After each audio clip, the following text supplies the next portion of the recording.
Okay, let's talk about fraction fields.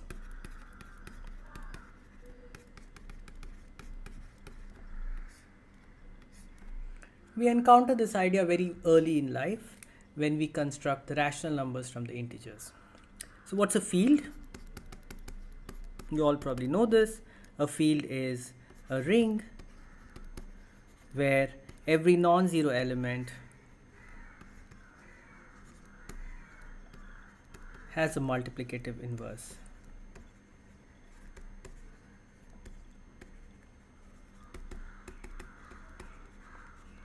And the first example of a ring that we encounter in life is probably the ring of integers z. And the first example of a field that we encounter is the field of rational numbers. And in school we are told that a rational number has elements of the form p over q, where p, q are integers and q is not equal to 0. But you cannot think of rational numbers as just pairs of integers. You can have the same fraction given by two different pairs of integers. So you have this relation that p by q is equal to r by s if and only if ps is equal to qr. So this passage from integers to rational numbers, it's not I mean, it's fairly intuitively obvious, but there are several things to be checked.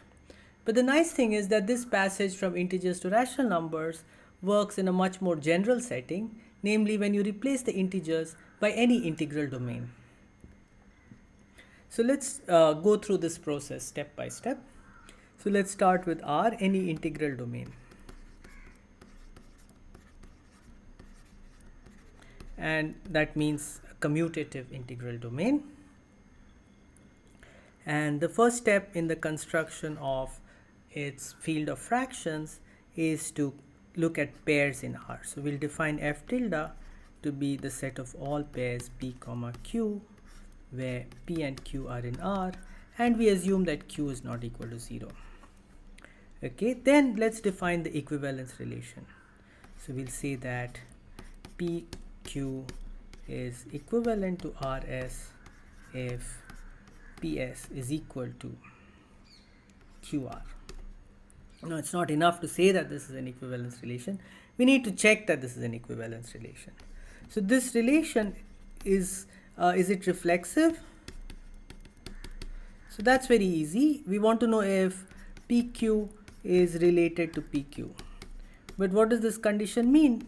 So this is just because this condition then becomes pq is equal to pq. This when we put r equals p and s equals q, then ps equals qr becomes pq equals pq. And I claim that this is also symmetric because if pq is related to rs, then this is the same as saying that pr is not pr, ps is equal to qr, but that's the same as saying that rq is equal to sp. That's because we are in a commutative ring. But this is the same as saying that r comma s is related to p comma q. Transitivity is a little more involved, but it's not very difficult. Let's see. So if PQ is related to RS and RS is related to, let's say, TU, then this means that PS is QR and also RU is equal to ST. Okay, now let's multiply these two equations together. So what we get is PSRU is equal to QRST. Now both these factors have RS, so let's take it out. We're in a commutative ring, so we can move these things around. So we get RS times PU minus QT is equal to 0. Okay, now S we already know it's not 0. So if R is not 0, then Rs is also not 0 because we are in integral domain. Pu minus, so that means Pu minus Qt is 0 because again we are in integral domain, which implies that U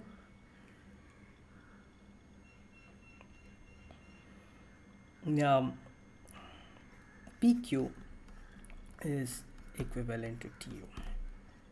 On the other hand, if R is equal to 0, then we already have that QR is PS, but we know that Q is not 0. That means PS is 0, but S is not 0. So then that implies that P equals 0. Also, if R is 0, then RU is 0, which means that ST is equal to 0. But we know that S is not equal to 0, which implies that T is 0.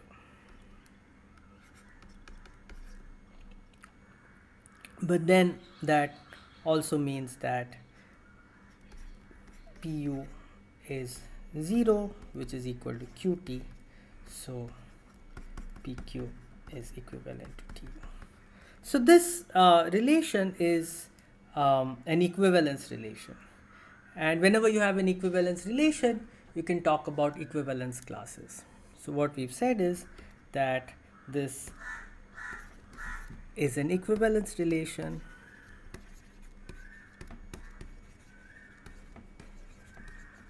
and so you define F to be the set of equivalence classes in F tilde.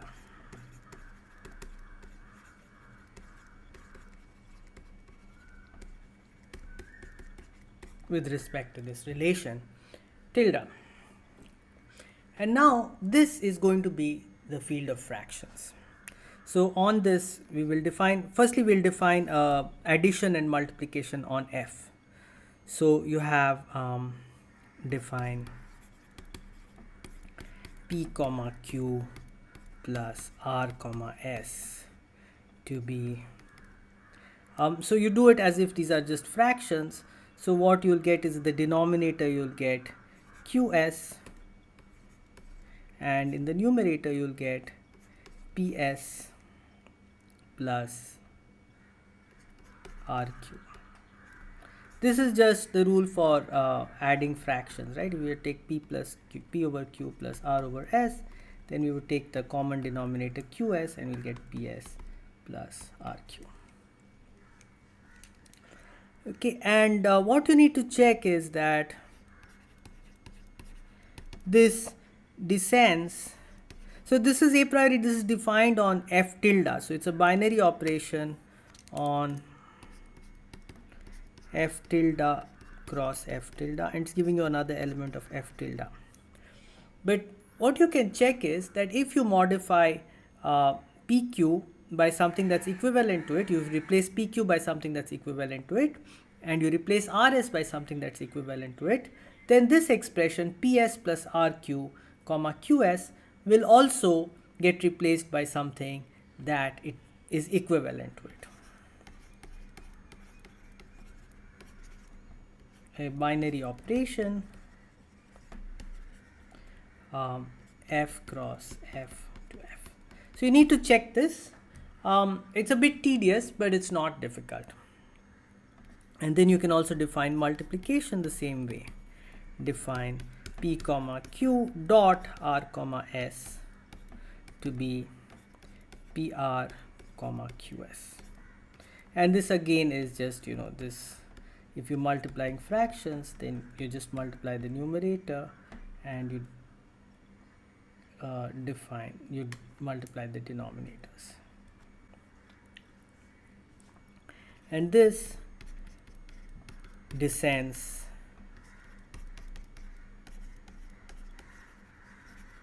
to a binary operation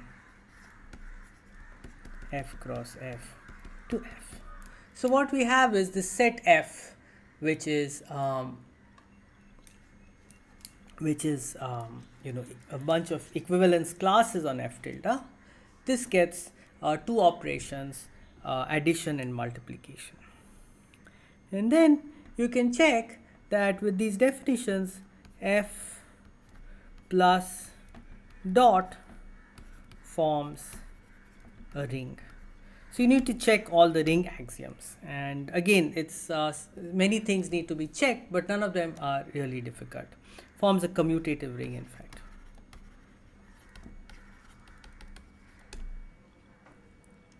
Okay, and we'll use the notation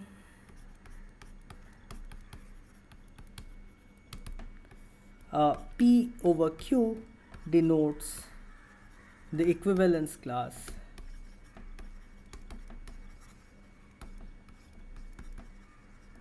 of P comma Q, which is an element of F tilde in F. So the equivalence class of P tilde Q, an element, this equivalence class is an element of F. So in this, with this notation, we literally have that P by Q is equal to R by S if and only if PS is equal to QR, because in that case these equivalence classes are equal, they are the same equivalence class. Okay, so let's just point out some features of this ring. So what is the zero element? So 0 by 1, which is the equivalence class of 0 comma 1. What is the equivalence class of 0 comma 1? So let's see, 0 comma 1 is equivalent to P comma Q if and only if 0 into Q, which is 0, is equal to P into 1. So this is consists of all elements of the form 0 comma Q, Q not equal to 0. This is the equivalence class of 0, 1, and this is denoted by 0 divided by 1.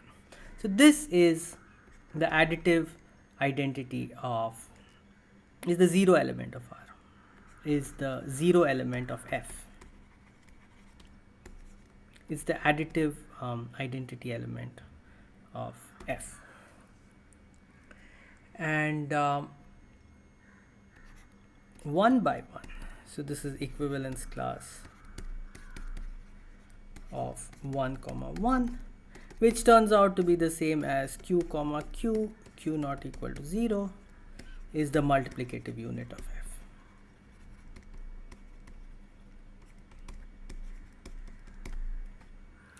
And so if you have a class that is not 0 in F, well, what does that mean? That means it's not equivalent to 0 by 1, which means that P is not equal to 0. Then you can form the class Q by P. So that's another equivalence class in F. Because we have P not equal to 0, it makes sense to talk of Q by P. And what we get is P by Q into Q by P is PQ by PQ, which is in the equivalence class of 1. So I'll call this now 1 and this 0 in F. So what we've seen now is that every non-zero element of F has a multiplicative inverse. So the conclusion is that F is a field.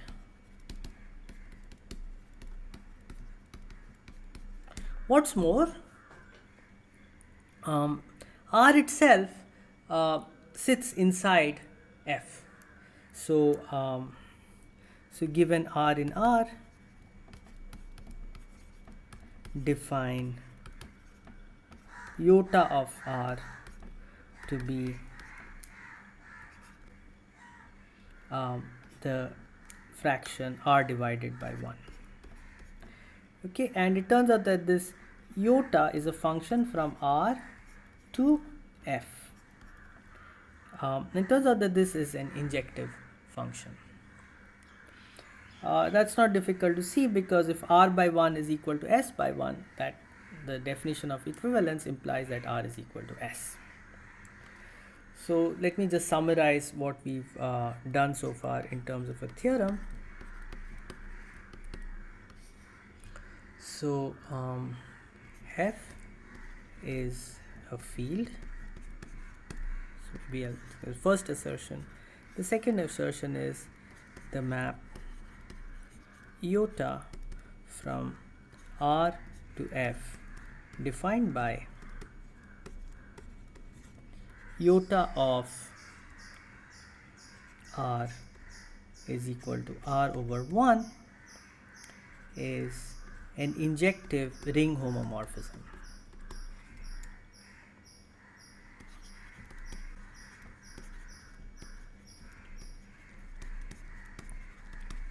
So basically what this is saying is that R is sitting inside F as a subring.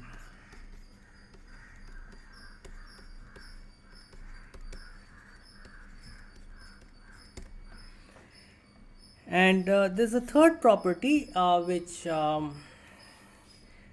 is worth noting, is that for each x in F, so if you take any element in F, then you can multiply it by some element of R. There exists Q in R such that Qx is equal to iota p for some p in R. So this is like the property that if you have any rational number, you can multiply it by some integer to make it an integer. So it means that if you start with integers, you don't want to end up with real numbers or complex numbers. You want to just add just enough elements so that you get the rational numbers. And this last property is what characterizes the rational numbers. If you take any larger field containing rational numbers, then it will not have this property. So these three properties characterize the field of fractions of an integral domain R. So the prototypical example of field of fractions of an integral domain is the construction of the field of rational numbers from the ring of integers. But let's look at some more examples. So the first example that we look at is when we take for the integral domain kx. So this, as you recall, is the ring of polynomials in one variable x with coefficients in k. This k itself is a field. And then the field of fractions is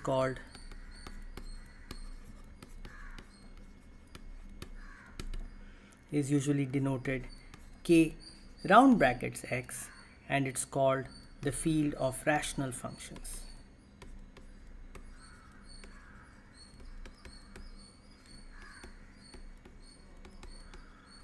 And a typical element of kx is px by qx,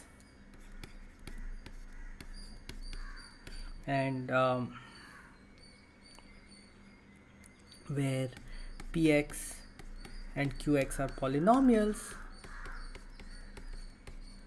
and qx is not equal to 0. Of course, this represents an equivalence class of pairs. So there could be other pairs p comma q which represent the same rational function.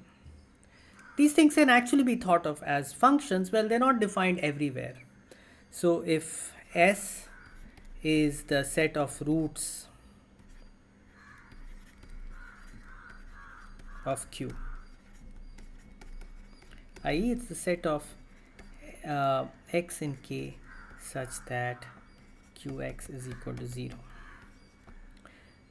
then let's call this f of x. Then you can define a function from k minus s to k. You can think of this rational function as a function from k minus s to k, which takes an element x to p of x by q of x. So for example, you can think of the function 1 plus x by 1 minus x. This is a rational function and it's defined at all values of x in the field except for x equals 1.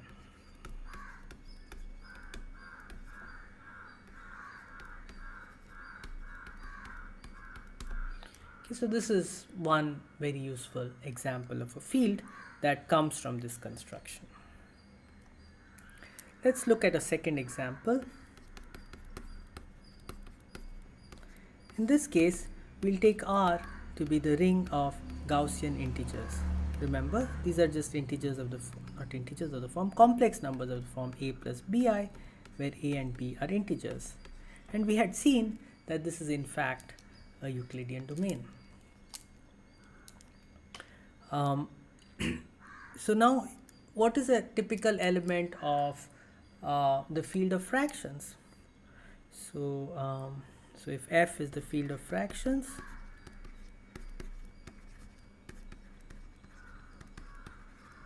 then a typical element is of the form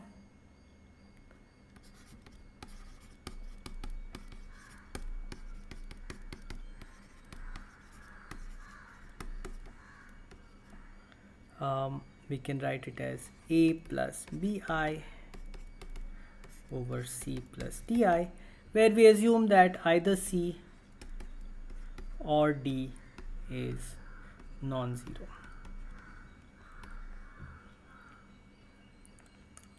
Okay, but there's another way of describing this field of fractions. I'll define qi, very analogous to zi.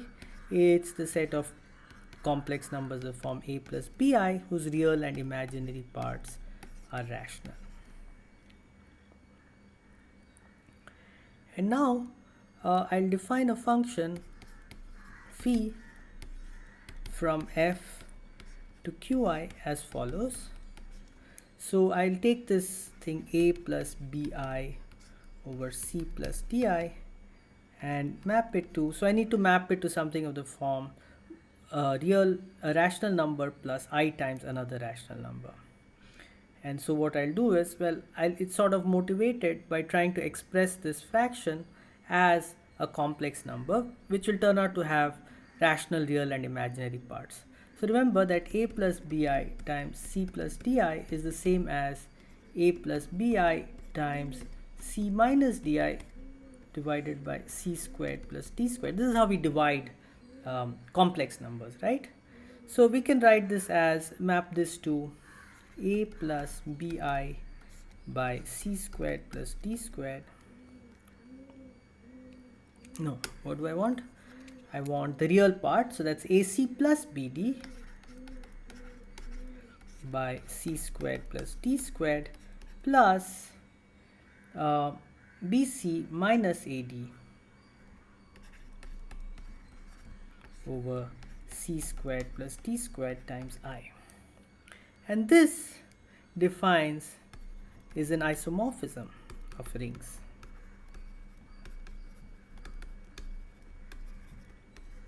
So that's easy to check. You can check that this gives rise to an isomorphism of the ring F with the ring Qi. So these are actually isomorphic fields.